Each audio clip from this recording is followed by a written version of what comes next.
여호수아 16장 1절에서 10절까지 우리 한 목소리로 함께 봉독하겠습니다.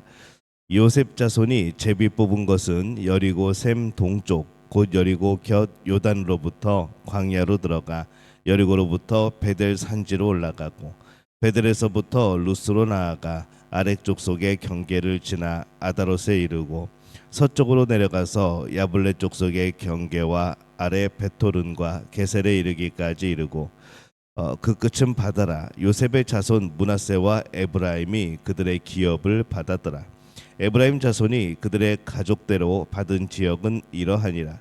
그들의 기업의 경계는 동쪽으로 아다롯 아따레에서 윗 베토른에 이르고 또 서쪽으로 나아가 북쪽 믹무다에 이르고 동쪽으로 돌아 다하낫 실로에 이르러 야노아 동쪽을 지나고 야노아에서부터 아다롯과 나아라로 내려가 여리고를 만나서 요단으로 나아가고 또 답부아에서부터 서쪽으로 지나서 가나 시내에 이르나니 그 끝은 바다라. 에브라임의 자손의 지파가 그들의 가족대로 받은 기업이 이러하였고 그 외에 므낫세 자손의 기업 중에서 에브라임 자손을 위하여 구분한 모든 성읍과 그 마을들도 있었더라. 그들이 게셀에 거주하는 가나안 족속을 쫓아내지 아니하였으므로 가나안 족속이 오늘까지 에브라임 가운데에 거주하여 노역하는 종이 되니라. 아멘. 할렐루야. 하나님의 은혜가 오늘 새벽에 하루의 첫 시간을 주 앞에 드리는 우리 믿음의 가족들에게 함께 하시기를 예수님의 이름으로 축원합니다.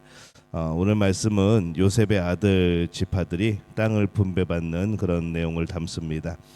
요셉의 두 아들은 이스라엘 안에서 각각 한 지파로 인정을 받고 또 땅을 분배받습니다.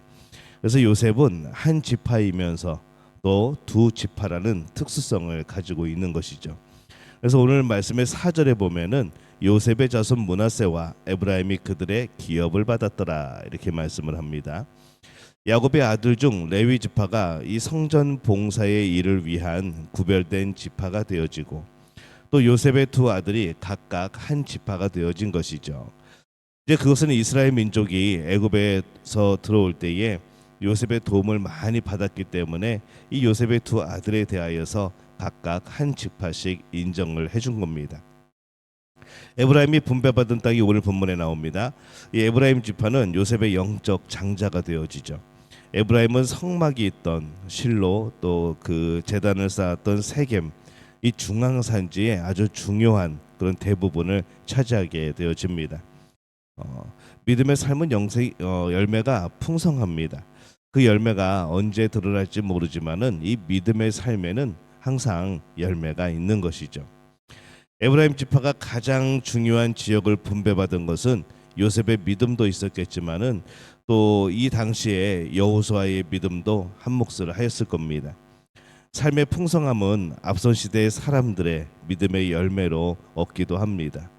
우리가 우리 부모 또 우리 할머니 할아버지 또 대대로 믿는 가정에 그런 또 믿음의 열매들이 분명히 있죠. 하지만은 또 당시 사람들의 그 대의 믿음의 열매들도 또 있습니다.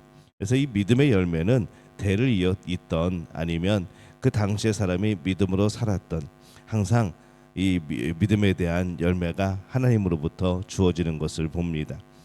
조상들이 아무리 믿음의 삶을 살았어도 근데 오늘을 사는 사람들의 믿음이 없으면은 결국 그 믿음의 열매들은 끊어지게 되어지는 것이죠.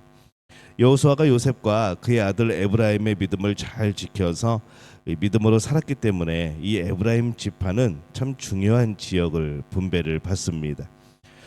오늘 우리는 무엇을 하며 살고 있는가? 요즘엔 참 믿음이 무시받는 그런 시대입니다.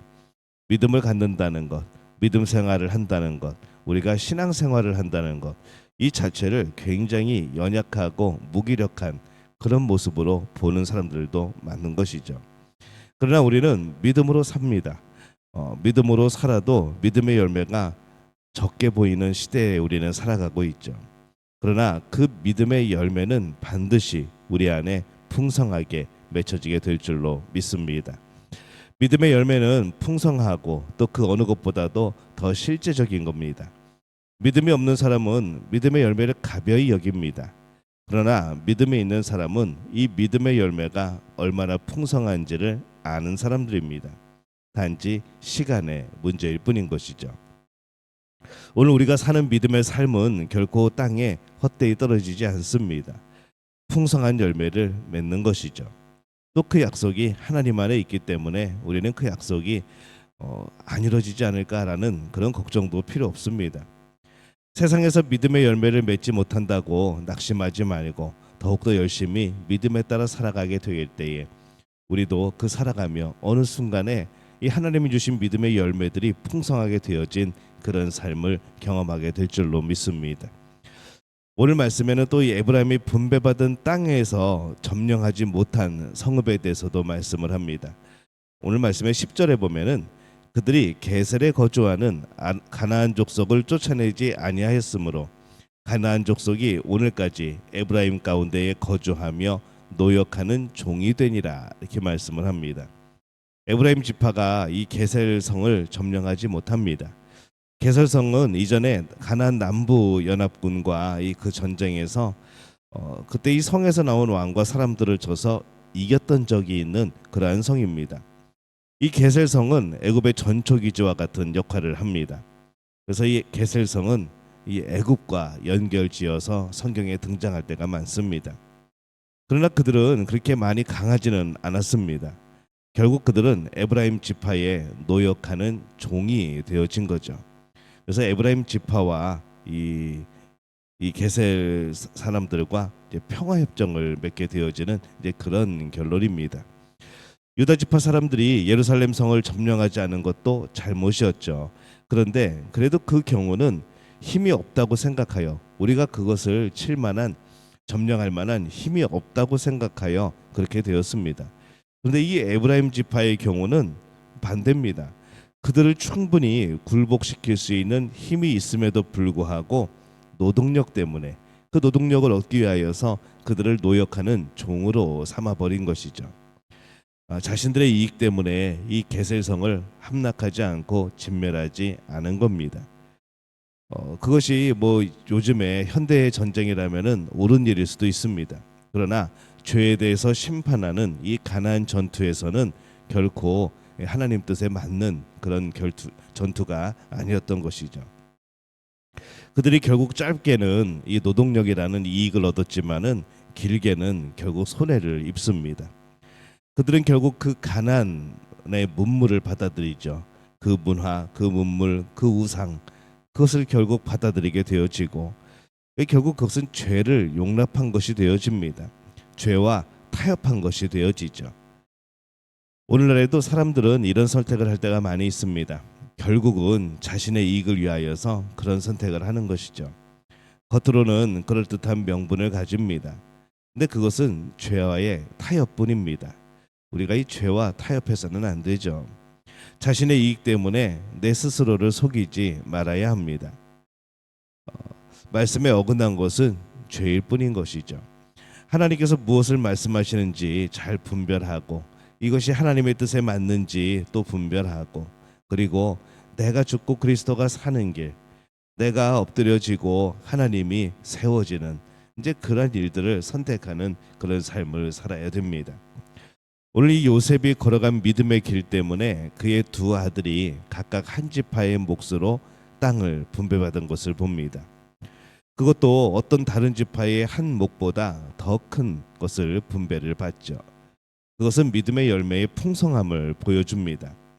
오늘 우리가 살아가는 믿음의 삶은 분명히 풍성한 열매를 맺을 겁니다. 오늘 믿음의 길은 분명히 쉽지만은 않습니다. 어렵습니다. 그러나 그 믿음의 열매는 우리의 생각보다 훨씬 더 풍성한 것이죠. 에브라임 지파가 이 게셀성의 주민을 몰아내지 못한 것은 당장의 작은 이익 때문에 그렇게 하였습니다. 그 당시에는 그것이 좋아 보였을 겁니다.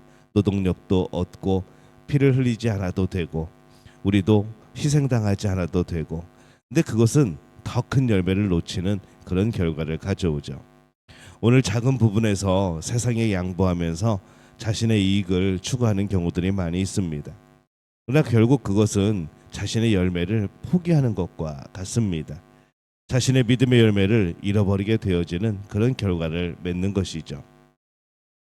후에 믿음의 열매에 있어서 과연 우리가 그 당시의 결정들이 얼마나 큰 차이를 만드는지를 안다면은 우리는 분명히 믿음의 선택들을 할 겁니다. 모든 일에 이 믿음에는 큰 열매들이 있음을 기억하시기를 바랍니다. 오늘 그것을 바라보면서 오늘 좀 힘들더라도 오늘 좀 어렵더라도 치열하게 그 믿음의 싸움을 싸우는 우리 모든 믿음의 가족들이 되어지시기를 예수님의 이름으로 축원합니다.